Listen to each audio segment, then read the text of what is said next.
സുബഹിയുടെ സമയമായി. ആ പൊന്നോമന പുത്രിയാണ് ബീവി ഫാത്തിമ. ഫാത്തിമയുടെ ഭർത്താവാണ് അലി.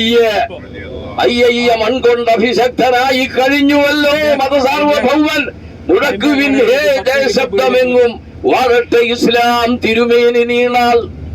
ഒരിക്കലീ നരസ്നേഹി നമസ്കരിച്ചു കിടന്ന പൊതിത്തിരുവൻ കഴുത്തിൽ ഒരൊട്ടകത്തിൻ കുടൽമാല ചാർത്തിയോർ. ആരാ കുടൽമാല ഇട്ടത്? അബൂജഹലും കമ്പനിയും. ആരുടെ പുറത്ത്? റസൂലുള്ളാഹിന്റെ പുറത്ത്. ആരാണ് വന്ന് കഴുകി ശുദ്ധിയാക്കിയത്? ഫാത്തിമ. മണ്ണിൽ കുളിച്ചോരു ഗജം കണക്കെ. മാമാന ഗജം മീൻസ് ഗജം മാനോ ആന. മണ്ണിൽ കുളിച്ചോരു ഗജം കണക്കെ മന്ദം നടന്നാത്മഗൃഹത്തിലെത്തി ആ മൂർധവാദം പൊടിമൺ പുരണ്ട പിതാവിനെ കണ്ടതി വെമ്പലോടെ. മൂർധം തല, പാദം കാല്, മുഴുവൻ മണ്ണുകൊണ്ട് പുരണ്ടിരിക്കുന്നു, മണ്ണിൽ കുളിച്ച ആനയെ പോലെ. ആര്? മുഹമ്മദുർ റസൂലുള്ളാഹി. അങ്ങനെയൊക്കെ സഹിച്ച റസൂലുള്ളാഹിന്റെ പ്രിയപ്പെട്ട മകളുടെ ഭർത്താവാണ് അലിയെ. കൊല്ലണമെന്ന തീരുമാനം. അബ്ദുറഹ്മാൻ ഇബ്നു മുൽജിം കൊല്ലാൻ തീരുമാനിച്ചു. അലിയെ തട്ടണ കാര്യം ഞാൻ ഏറ്റു. രണ്ടാമത് പിന്നെ ആരെ വേണം? മുആവിയ റളിയല്ലാഹു.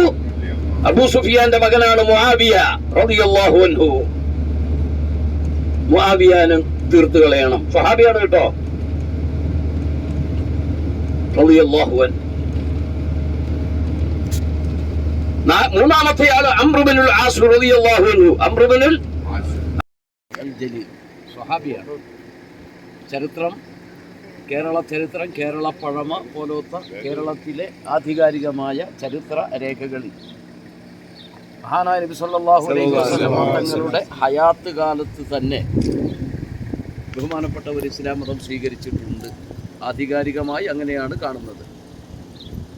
അല്ലാഹുവിന്റെ റസൂൽ സല്ലല്ലാഹു അലൈഹി വസല്ലമയുടെ ജീവിതത്തിലെ ഏറ്റവും പ്രധാനപ്പെട്ട ഒരു മുഅ്ജിസത്താണ് ഷിഖുൽ ഖമർ, ചന്ദ്രനെ പിളർത്തിയ സംഭവം. ലോകത്തിൻ്റെ വിവിധ ഭാഗങ്ങളിലുള്ള ആളുകൾ അത് കണ്ടിട്ടുണ്ട് എന്നുള്ളതിൽ തർക്കമില്ല. അതിൽപ്പെട്ട ഒരാളായിരുന്നു അന്ന് കേരളം ഭരിച്ചിരുന്ന, പ്രത്യേകിച്ച് കോഴിക്കോട് ഭരിച്ചിരുന്ന സാമൂതിരി രാജാവ്. മഹാനായ നബി സല്ലല്ലാഹു അലൈഹി വസല്ലം തങ്ങൾ, നിങ്ങൾ പലപ്പോഴും പോയിട്ടുണ്ടാകും, കണ്ടിട്ടുണ്ടാകും. മർവയിൽ നിന്ന് ഇറങ്ങുന്ന വഴിക്ക് കാണുന്ന ആ വലിയ പർവ്വതമാണ്. ഇന്ന് പർവ്വതം എന്ന് പറയാൻ പറ്റില്ല, നല്ല ബിൽഡിങ്ങുകളൊക്കെയാണ് അതിൻ്റെ മുകളിലുള്ളത്. അതാണ് ജബൽ അബുൽ ഖുബൈസ്. ചരിത്രത്തിൽ കാണാം, അല്ലാഹു തആല ഭൂമി ലോകത്ത് ആദ്യമായി പടച്ച പർവ്വതം ഏതെന്ന് ചോദിച്ചാൽ അതാണ്.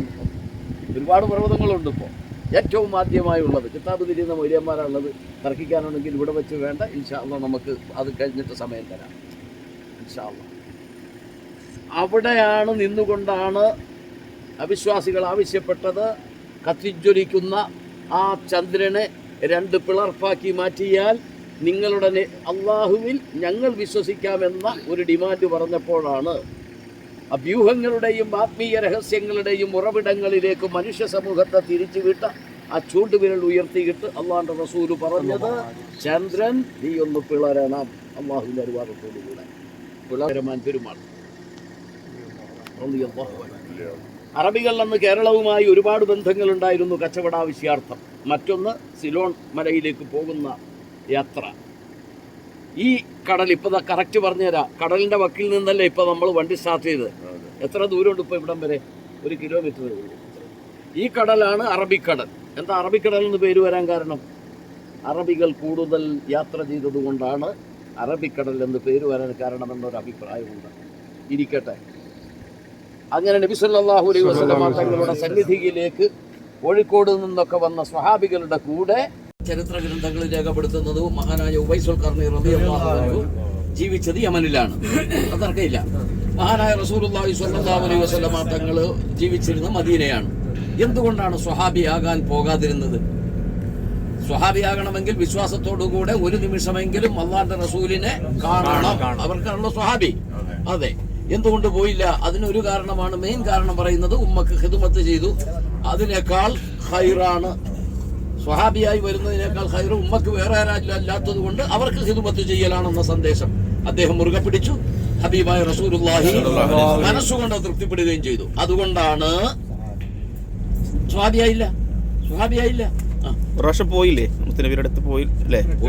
പോയിട്ട് കാണാൻ പറ്റിയില്ല. വഫാത്തായതിന് ശേഷം എന്തായാലും ചരിത്രം പിന്നീട് നബി സല്ലല്ലാഹു അലൈഹി വസല്ലമ തങ്ങൾ പറഞ്ഞു ഇന്ന പോലെ ഒരു ഉവൈസ് ഉണ്ട്. അതിവിടെ വരാൻ കാരണം എന്താണെന്ന് ചോദിച്ചാൽ ഞാൻ ഇന്നലെയും പറഞ്ഞു, ഈ ലൊഫാർ അഥവാ സ്വലാല മുമ്പ് യമനിൽ പെട്ടതായിരുന്നു. അപ്പോ 30 യമൻകാരനാണെന്ന് പറയുന്നതിൽ ഇതുവാകാം ഇൻഷാ അല്ലാഹ്. തർക്കിതമായതൊന്നുമല്ല, അവിതർക്കിതമല്ല ഈ പറയുന്നതൊന്നും കേട്ടോ. എതിരാ അടിസ്ഥാനപരമായി പറയുന്നത് ഞാൻ പറഞ്ഞുതരാം. മഹാനായ ഉമർ ഇബ്നുൽ ഖത്താബ് റളിയല്ലാഹു അൻഹുവിന്റെ കാലത്ത് ചെന്നില്ല, അല്ല അബൂബക്കർ സിദ്ദീഖ് റളിയല്ലാഹു അൻഹുവിന്റെ കാലത്ത് ചെന്നില്ല. നബി തങ്ങൾ ഒന്ന് ക്ലിപ്തപ്പെടുത്തി പോയി. ഉവൈസ് എന്ന് പറയുന്ന ഒരാൾ വരും, അയാളുടെ 2 ലക്ഷണങ്ങളുണ്ട്. അങ്ങനെ അയാൾ നിങ്ങളുടെ കാലത്ത് വരികയാണെങ്കിൽ നിങ്ങളൊന്ന് ദുആ ചെയ്യിപ്പിച്ചോ, ആള് മഹാനാണ്. നബി തങ്ങൾ പറഞ്ഞു വെച്ചു പോയി. മഹാനായ അബൂബക്കർ സിദ്ദീഖ് റളിയല്ലാഹു അൻഹുവിന്റെ ഭരണത്തിൽ വന്നില്ല. ഉമർ ഇബ്നുൽ ഖത്താബ് റളിയല്ലാഹു അൻഹുവിന്റെ ഭരണകാലത്താണ് ആര് വരുന്നത്? 1-2 ലക്ഷണങ്ങൾ അദ്ദേഹത്തിന് ബോധ്യപ്പെട്ടു. നിങ്ങൾ ഉവൈസ് അല്ലേ എന്ന് ചോദിച്ച മാത്രയിൽ ഏറ്റവും അടിസ്ഥാനപരമായി കാണുന്നത് അവിടെ നിന്നൊരൊറ്റ പോക്ക് പോയി എന്നാണ്. പ്രസിദ്ധിയാകാൻ ആഗ്രഹിക്കാതെ ഒരൊറ്റ പോക്ക് അവിടെ നിന്ന് പോയി. എങ്ങോട്ട് പോയി? ഏറ്റവും പ്രധാന ചരിത്രങ്ങളിൽ ആധികാരികമായുള്ളതിൽ എങ്ങോട്ട് പോയി എന്നുള്ളത് കാണുന്നില്ല. അതേസമയം 3 അഭിപ്രായങ്ങളുണ്ട്. സ്വലാലയാണ്, ഇറാഖാണ്, മറ്റൊന്ന് സൗദി അറേബ്യയിൽ തന്നെ ജിദ്ദ പോലത്തെ ഏതോ ഒരു സ്ഥലത്ത്. ആ കൂടിക്കാഴ്ച എവിടെ നിന്നായിരുന്നു? മദീനയിൽ വെച്ച്. ഉമർ ഇബ്നുൽ ഖത്താബ് റളിയല്ലാഹു അൻഹു മദീനയിൽ വെച്ചാണ് ആ കൂടിക്കാഴ്ച നടത്തുന്നത്. മനസ്സിലായി? അപ്പൊ ഇത്രയും നമുക്ക് ആധികാരികമായ ഒരു ചരിത്രമെന്ന്, ലഭ്യമായ ചരിത്രം എന്ന നിലയിൽ പറയാൻ കഴിയുകയുള്ളൂ. ഇവിടെയൊക്കെ നമ്മൾ ശ്രദ്ധിക്കേണ്ടത് ഇനി എവിടെ നിന്ന് കണ്ടു, എവിടെ പോയി, അതൊന്നുമല്ല നമ്മുടെ ചർച്ച.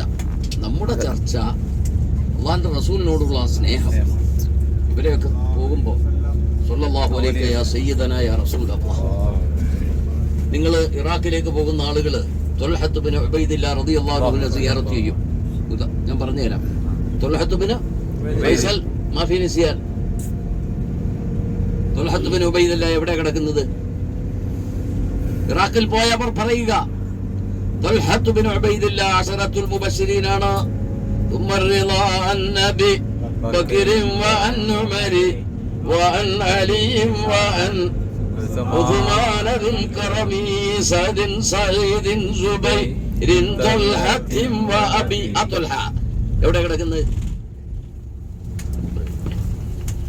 സിയാറത്ത് കഴിഞ്ഞിട്ട് പറഞ്ഞുതരാം. ബസറ തൊട്ടടുത്ത് തന്നെ സുബൈർ ഇബ്നു അവ്വാമും റളിയല്ലാഹു അൻഹു അന്ത്യവിശ്രമം കൊള്ളുന്നുണ്ട്. ഈ യാത്രയൊക്കെ അള്ളാഹു സന്തോഷത്തിലാക്കട്ടെ. പോകാൻ ഉദ്ദേശിക്കുന്നവരില്ലേ? പോകണം, കാണണം, ആ ഹദറത്തിലെത്തണം കേട്ടോ.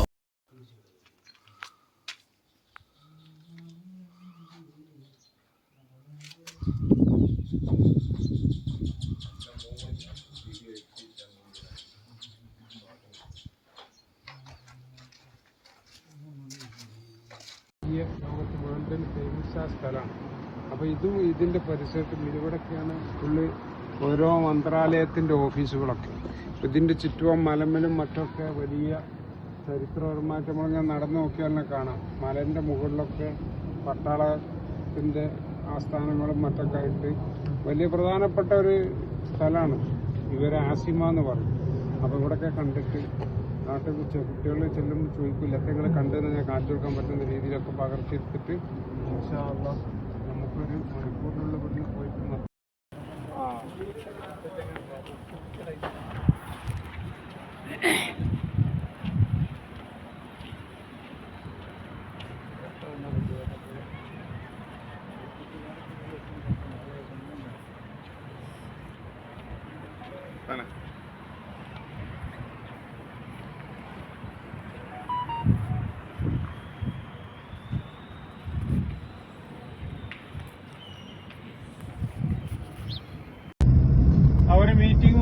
ഒറ്റക്ക് കടലിലേക്ക് പോകും.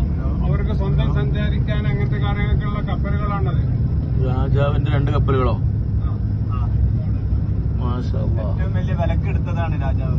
അമേരിക്കൻ കമ്പനിയിൽ നിന്ന് എടുത്തതാണ്. വലിയ വില കൊടുത്തതാണ്. ഒമാൻ രാജാവ് അവരുടെ മീറ്റിംഗ് കൂടാൻ വേണ്ടി എടുത്ത 2 കപ്പൽ. പള്ളി പോയി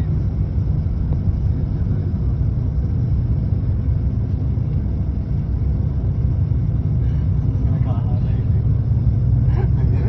ഒന്നിങ്ങനെ കാണാനായിട്ട് ആൾക്കാരെ ചൂണ്ടി.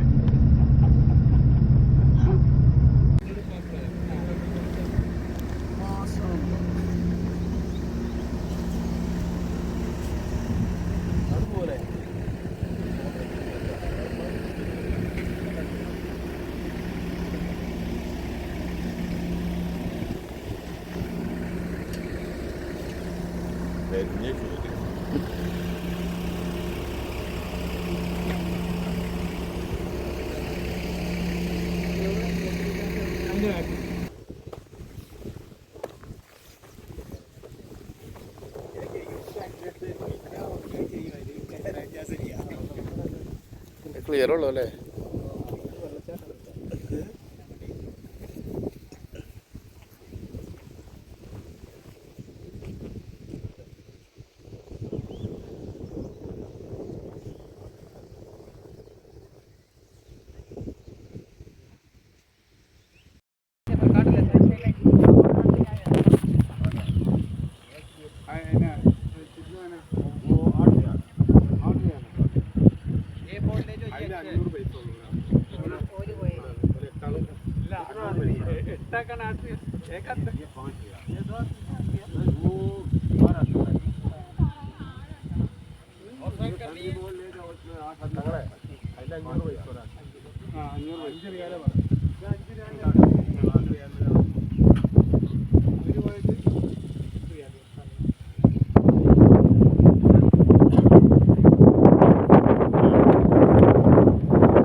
تسليم وأزكى تحيتي على المصطفى المختار خير البرية.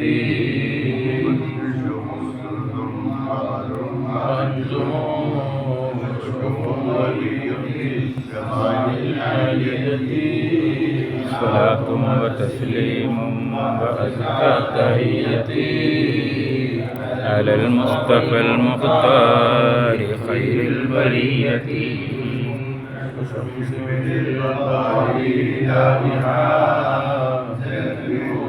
في الشراق والغرب ضوءتي وتسليم وأزكى تحيتي على المصطفى المختار خير البرية. പുതിയ വീഡിയോ അവിടെ പുതിയ വീഡിയോ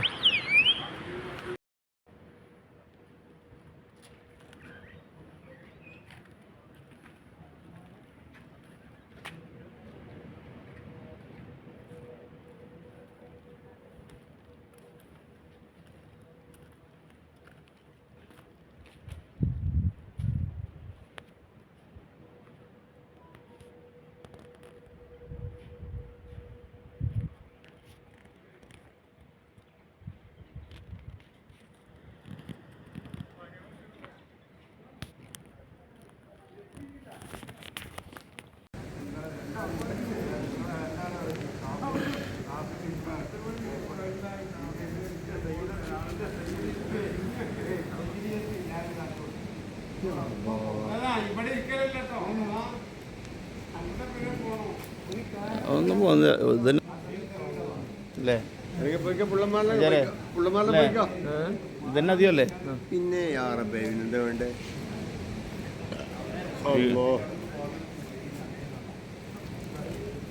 ചെറിയൊരു പാട്ടുകൂടി പാടിക്കഴിഞ്ഞാൽ ഇത് ഉഷാറാവും.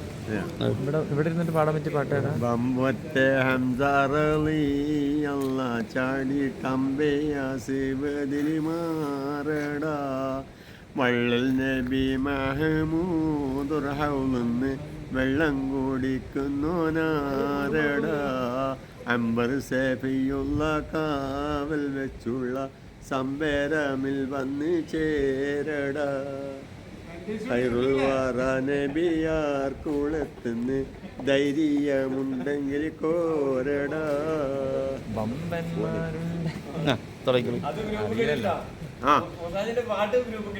ബമ്പന്മാരുണ്ടെങ്കിൽ ഞാനൊന്ന് കാണട്ടെ വന്ന് വിലത്തോടെ വെള്ളം കൂടിച്ചാട്ട് കുമ്പിക്ക്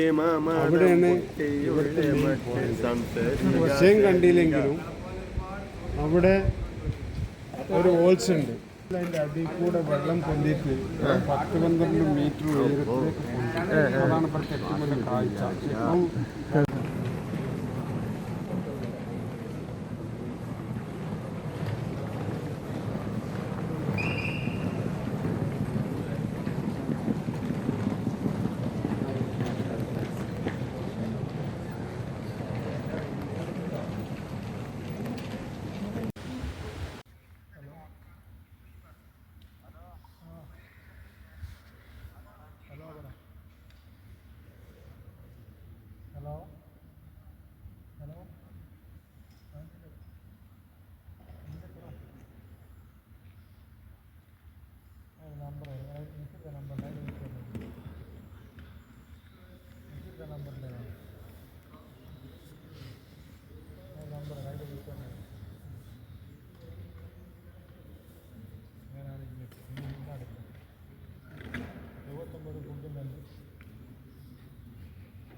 പ്രിയപ്പെട്ടവരെ, ഒമാനിൻ്റെ തലസ്ഥാന നഗരിയായ മസ്കറ്റ്, ആ മസ്കറ്റിലെ ഗ്രാൻഡ് മസ്ജിദിലാണ് നമ്മളിപ്പോൾ ഉള്ളത്. സുബ്ഹാനല്ലാഹ്, മഹാ അത്ഭുതമാണ് ഈ പള്ളി. ലക്ഷക്കണക്കിന് കല്ലുകൾ ഈ പള്ളിയുടെ നിർമ്മാണത്തിന് വേണ്ടി നമ്മുടെ ഇന്ത്യയിൽ നിന്ന് കൊണ്ടുവന്നിട്ടുണ്ട്. ഈ കാണുന്ന പരന്നു കിടക്കുന്ന മുസല്ല ലോകത്തിലെ ഏറ്റവും വലിയ മുസല്ലയാണ്. ഒറ്റ മുസല്ലയാണ് ഈ കാണുന്ന ഒറ്റ മുസല്ല. 25,000 ആളുകൾക്ക് ഒന്നിച്ച് ജമാഅത്തായിട്ട് നിസ്കരിക്കാൻ പറ്റുന്ന ഈ ചിത്രപ്പണികൾ നിറഞ്ഞ ഈ പള്ളി, സുൽത്താൻ കാബൂസ് എന്ന ഭരണാധികാരി അദ്ദേഹത്തിൻ്റെ ഭരണം 30 വർഷം തികഞ്ഞപ്പോൾ പണി കഴിപ്പിച്ച വലിയ പള്ളിയാണ്. അദ്ദേഹം വലിയ അഭിമാനമായി ഈ പള്ളി എപ്പോഴും എടുത്തു പറയാറുള്ള പള്ളിയാണിത്. ഒരുപാട് കൗതുകങ്ങൾ നിറഞ്ഞ ഈ പള്ളി മസ്കറ്റിലെ നല്ലൊരു കാഴ്ചയാണ്.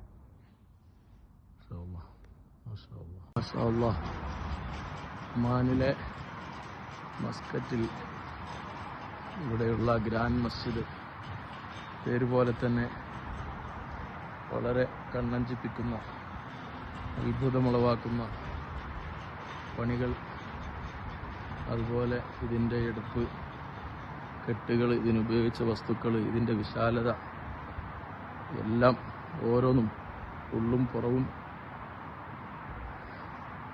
ഇതിനുപയോഗിച്ച മാർബിളുകൾ, മറ്റ് കല്ലുകൾ എല്ലാം ഓരോരുത്തരും കാണേണ്ടുന്ന നല്ല കാഴ്ചയും പ്രവിശാലമായ പള്ളികൾ, മനോഹരമായ വലിയ ലൈറ്റുകൾ. മാഷാ അല്ലാഹ്, മാഷാ അല്ലാഹ്.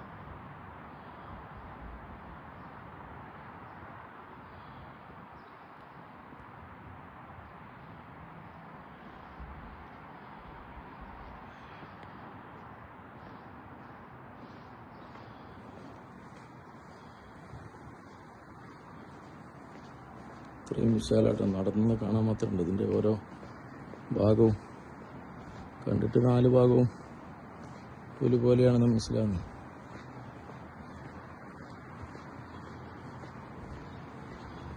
നമ്മളെ ഹാജിമാരൊക്കെ കൂടെ ഉള്ളവരൊക്കെ അങ്ങോട്ട് നീങ്ങിയിട്ടുണ്ട്. കണ്ടില്ല, ഇത് വേറെ സൈഡാണ്, നേരത്തെ കാണിച്ച സൈഡുള്ളത്. മാഷാ അല്ലാഹ്. അങ്ങനെയുണ്ട്, അടിപൊളിയല്ലേ?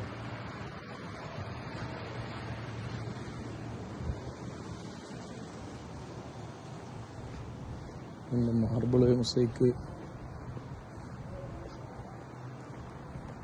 ലൈറ്റ്, ഇവിടുത്തെ ഒരു അന്തരീക്ഷം എല്ലാം അടിപൊളിയാണ്. തൻ്റെ ഭരണം 30 വർഷം പൂർത്തിയായപ്പോൾ ഭരണാധികാരിയായിരുന്ന സുൽത്താൻ കാബൂസ് വർഷങ്ങളോളം എടുത്ത് പണി കഴിപ്പിച്ച വിശാലമായ പള്ളിയും അതിൻ്റെ ഗ്രൗണ്ടുകളുമാണ്. മാഷാ അല്ലാഹ്. ഹൽ വജദ്തും മാ വഅദകും റബ്ബുകും ഹഖാ ഇന്നി വജദ്തു മാ വഅദനി റബ്ബി ഹഖാ. കേൾക്കുന്നുണ്ടോടാന്നാ ചോദിച്ചത്. കിട്ടുന്നുണ്ടോ? ഞാനീ പറയുന്നൊക്കെ നീ കേൾക്കുന്നുണ്ടോ? ആരോടാണ്? ശവങ്ങളായ അബൂജഹലിനോടും കാര്യത്തോടും കേൾക്കുമെന്ന് മുഹമ്മദുർ റസൂലുള്ളാഹി സ്വല്ലല്ലാഹു അലൈഹി വസല്ലം. തീർച്ചയായും ഇവരൊക്കെ കേൾക്കും, സംശയമൊന്നും വേണ്ട. അവരാനന്ദിക്കട്ടെ. അവരത്രയും സ്നേഹിച്ച ഹബീബായ റസൂലുള്ളാഹി. പേരുകള് ഈ ആഹൃതമാന്റെ ചപ്പുചവറു ചണ്ടികളായ നമ്മളിവിടെ എന്ന് പറയുമ്പോ ആ കബറിൽ കിടന്ന് അവരൊന്ന് ആനന്ദിക്കട്ടെ. സലാത്ത് ചൊല്ലിക്കോ. മുസ്തഫ മുജ്തബ മുന്തഖ ഉമ്മീൻ മുഖ്താറുൻ നദീറുൻ ജബ്ബാറുൻ ഖാസിം അബു ത്വാഹിർ അബു ത്വയ്യിബ് അബു ഇബ്രാഹിം മുശഫഉൻ ശഫീഉൻ സാലിഹുൻ മുസ്ലിമുൻ മുഹൈമിനുൻ സാദിഖുൻ മുസദ്ദിഖുൻ സിദ്ഖുൻ സയ്യിദുൽ മുർസലീൻ ഇമാമുൽ മുത്തഖീൻ ഖായിദുൽ ഹുർറിൽ മുഹജ്ജലീൻ ഖലീലുർ റഹ്മാൻ ബർറുൻ വബർറുൻ വജീഹുൻ നസീഹുൻ നാസിഹുൻ വകീലുൻ മുതവക്കിലുൻ ജഫീലുൻ ഷഫീഉൻ മുഖീമുസ് സുന്നത്തി മുഖദ്ദസുൻ റൂഹുൽ ഖുദ്സ് റൂഹുൽ ഹഖ് റൂഹുൽ ഖിസ്ത് കാഫിൽ മുഖ്തഫിൽ ബാലിഗുൻ മുബല്ലിഗുൻ ഷാഫി വാസിലുൻ മൗസൂലുൻ സാബിഖുൻ സായിഖുൻ ഹാദി.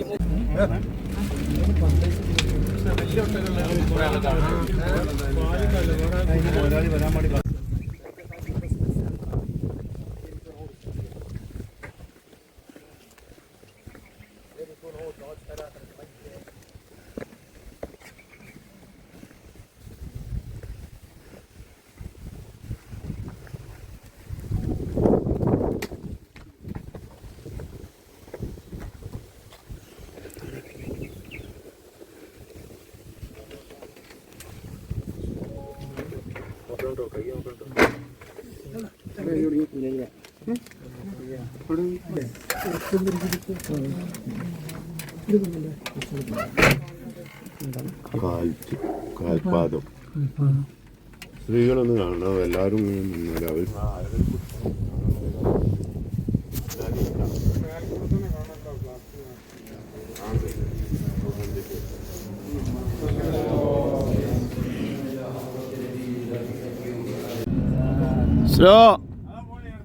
ചെറിയ കുട്ടി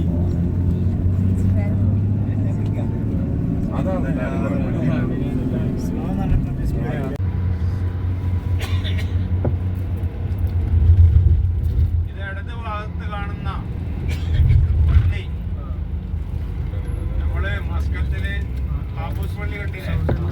അതേമാതിരി എല്ലാ സ്ഥലത്തും കാബൂസ് പള്ളി ഉണ്ടാക്കണ ഇവിടുത്തെ കാബൂസ് പള്ളിയാണിത്.